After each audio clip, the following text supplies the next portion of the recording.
264일차 빌닷과 욥의 대화 리딩 가이드. 욥기 9장. 빌닷은 전통적인 교훈과 자연의 현상을 예로 들며 냉정하고 신랄하게 욥을 정죄했습니다. 욥은 이에 반박하면서 하나님의 위력을 먼저 언급합니다. 그는 인간이 감히 하나님과 변론할 수 있겠는가 반문합니다. 욥은 자신의 무죄를 주장하지만 하나님 앞에서는 아무도 의롭다 할 수 없음을 깨닫습니다. 그는 하나님과의 관계 속에서 자신의 연약함과 한계를 절감하며 고통을 토로하고 하나님께 구원을 구합니다. 욥기 10장. 지금까지 욥은 자신의 처지를 이해하지 못하고 오히려 정죄하는 친구들이 편협되고 현세적인 응과 응보론에 맞서 변론해 왔습니다. 이제 그는 친구들의 견해에 직접적으로 반박하지 않고 하나님께 탄원합니다. 욥은 하나님께서 자신을 벌하시는 이유가 무엇인지, 왜 자신을 죄인처럼 대하시는지 묻습니다. 욥은 자신의 삶이 고통으로 가득 차 있음을 호소합니다. 욥기 11장. 나아마 사람 소발이 욥에게 대답합니다. 그는 욥의 무죄 주장을 강하게 반박하며 하나님은 지혜로우셔서 인간의 불의를 간과하실 수 없다고 말합니다. 소발은 욥이 하나님 앞에서 교만하게 행동한다고 비난하며 회개하고 기도할 것을 권합니다. 인과응보를 초월한 하나님의 섭리를 생각하며 계속 읽읍시다. 욥기 9장. 욥이 대답하였다. 그것이 사실이라는 것은 나도 잘 알고 있다. 그러나 사람이 어떻게 하나님 앞에서 의롭다고 주장할 수 있겠느냐. 사람이 하나님과 논쟁을 한다고 해도 그분의 천마디 말씀에 한마디도 대답하지 못할 것이다. 하나님이 전지전능하시니 그를 거역하고 온전할 사람이 있겠느냐. 아무도 모르는 사이에 산을 옮기시며 진노하셔서 산을 뒤집어 엎기도 하신다. 지진을 일으키시어 땅을 그 밑부리에서 흔드시고 땅을 받치고 있는 기둥들을 흔드신다. 해에게 명령하시어 뜨지 못하게도 하시며 별들을 가두시어 빛을 내지도 못하게 하신다. 어느 누구에게 도움을 받지도 않고 하늘을 펼치시며 바다 괴물의 등을 짓밟으신다. 북두 7성과 3성을 만드시고 묘성과 남방의 밀실을 만드시며 우리가 측량할 수 없는 큰 일을 하시며 우리가 헤아릴 수 없는 기이한 일을 행하시는 분이시다. 하나님이 내 곁을 지나가신다 해도 볼 수 없으며 내 앞에서 걸으신다 해도 알 수 없다.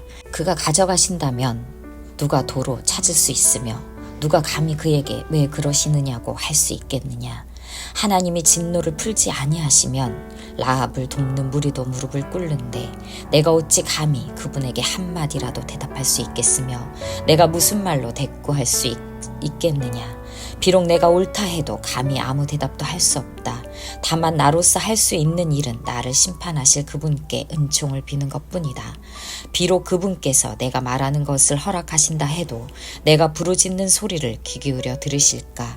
그분께서 머리털 한 오라기만 한 하찮은 일로도 나를 이렇게 짓눌러 부수시고 나도 모를 이유로 나에게 많은 상처를 입히시는데 숨 돌릴 틈도 주시지 않고 쓰라림만 안겨주시는데 그분께서 내 간구를 들어주실까. 강한 쪽이 그분이신데 힘으로 겨룬다고 한들 어떻게 이기겠으며 재판에 붙인다고 한들 누가 그분을 재판장으로 불러올 수 있겠느냐. 비록 내가 옳다고 하더라도 그분께서 내 입을 시켜서 나를 정죄하실 것이며 비록 내가 흠이 없다고 하더라도 그분께서 나를 틀렸다고 하실 것이다. 비록 내가 흠이 없다고 하더라도 나도 나 자신을 잘 모르겠고 다만 산다는 것이 싫을 뿐이다. 나에게는 모든 것이 한 가지로만 여겨진다. 그러므로 나는 그분께서는 흠이 없는 사람이나 악한 사람이나 다 한 가지로 심판하신다 하고 말할 수밖에 없다. 갑작스러운 재앙으로 다들 죽게 되었을 때에도 죄 없는 자마저 재앙을 받는 것을 보시고 비웃으실 것이다. 세상이 악한 권세자의 손에 넘어가도 주님께서 재판관의 눈을 가려서 제대로 판결하지 못하게 하신다. 그렇지 않다고 하면 그렇게 하는 이가 누구란 말이냐. 내 일생이 달리는 경주자보다 더 빨리 지나가므로 좋은 세월을 누릴 겨를이 없습니다. 그 지나가는 것이 갈대 배와 같이 빠르고 먹이를 덮치려고 내려오는 독수리처럼 빠릅니다. 온갖 불평도 잊어버리고 슬픈 얼굴빛을 고쳐서 애써 명량하게 보이려고 해도 내가 겪는 이 모든 고통이 다만 두렵기만 합니다. 그러나 주님께서 나를 죄 없다고 여기지 않으실 것임을 압니다. 주님께서 나를 정죄하신다면 내가 무엇 때문에 이렇게 애써서 헛된 수고를 해야 합니까? 비록 내가 비누로 몸을 씻고 잿물로 손을 깨끗이 닦아도 주님께서 나를 다시 시궁창에 쳐넣으시니 내 오신들 나를 좋아하겠습니까? 하나님이 나와 같은 사람이기만 하여도 내가 그분께 말을 할 수 있으련만, 함께 법정에 서서 이 논쟁을 끝낼 수 있으련만, 우리 둘 사이를 중재할 사람이 없고 하나님과 나 사이를 판결해 줄 이가 없구나. 내게 소원이 있다면 내가 더 두려워 떨지 않도록 하나님이 채찍을 거두시는 것, 그렇게 되면 나는 두려움 없이 말하겠다. 그러나 나 스스로는 그럴 수가 없는 줄을 알고 있다. 욥기 10장. 산다는 것이 이렇게 괴로우니 나는 이제 원통함을 참지 않고 다 털어놓고 내 영혼의 괴로움을 다 말하겠다. 내가 하나님께 아뢰겠다. 나를 죄인 취급하지 마십시오. 무슨 일로 나 같은 자와 다투시는지 알려주십시오. 주님께서 손수 만드신 이 몸은 학대하고 멸시하시면서도 악인이 세운 계획은 잘만 되게 하시니 그것이 주님께 무슨 유익이라도 됩니까? 주님의 눈이 살과 피를 가진 사람의 눈이기도 합니까? 주님께서도 매사를 사람이 보듯이 보신단 말입니까?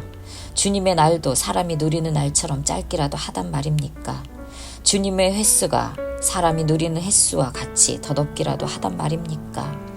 그렇지 않다면야 어찌하여 주님께서는 기어이 내 허물을 찾아내려고 하시며 내 죄를 들추어내려고 하십니까?